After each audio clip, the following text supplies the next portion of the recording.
Good day mga Lods, PBA playoff scenario ng Rain or Shine, Magnolia, NLEX at San Miguel Bermen. Ito ngayon ang ating pag-uusapan sa video nating ito. Ngunit kung bago ka pa lang sa aking munting YouTube channel, humihingi po ako ng likes, share and subscribe. Maraming salamat in advance mga Lods. Narito yung team standing ng apat na kupunan na ito mga Lods. Pang 7 ang Rain or Shine sa 6-5, 5-6 parehas ang Magnolia sa 8 and 9, San Miguel number 10, 5-7. Pero may natitira pang tig-isang laban itong NLEX, itong Magnolia at Rain or Shine, last 2 pinters. Kaya ito nga mga Lods ang ating pag-uusapan sa 5 senaryo dito. Ang una dito mga Lods, ang NLEX kung mananalo at matatalo ang Magnolia rin at Rain or Shine, ang NLEX ay makukuha ang pang 7 pwesto, ang Rain or Shine naman ay pang 8 pwesto at eliminated dito ang San Miguel Bermen at itong Magnolia Chicken Templados. So ito yung unang senaryo dito mga Lods, kasi 5 ito, base ito sa report nga ng PBA. Ngayon malaki ang chance dito mga Lods na itong NLEX Road Warriors ay makapasok nga sa susunod na round dahil dito sa maganda yung kanilang magiging position nga dito mga Lods. Kinakailangan lang nilang manalo dito. Kaya kung mananalo sila dito, automatic makakausad sila sa susunod na round.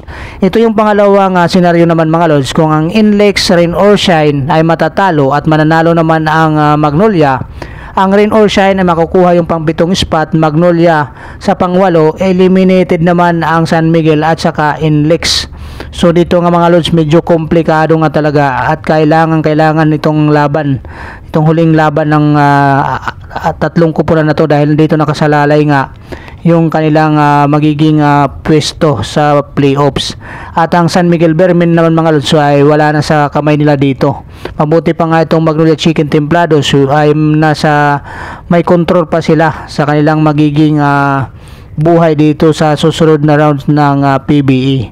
At ito naman mga Lods yung pangatlo. Ito lang yung inaantay ng San Miguel Bermen. Kung matatalo ang NLEX at saka Magnolia, dito pa lang magkakabuhay itong San Miguel dahil magkakaroon sila ng knockout game sa 8 spot at papasok ang Rain or Shine sa pang 7 pwesto at ang Magnolia ang eliminated. So ito lang ang kinakailangan ng San Miguel Bermen ng mga Lods, na matalo itong Magnolia at saka NLEX. So ito lang yung chance na magkaroon pa nga sila ng knockout game sa pagitan ng NLEX Road Warriors, at ito lang yung chance na maaari silang makapasok pa.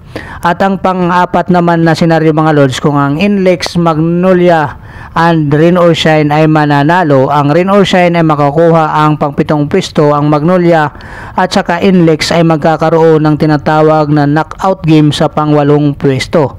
San Miguel eliminated na.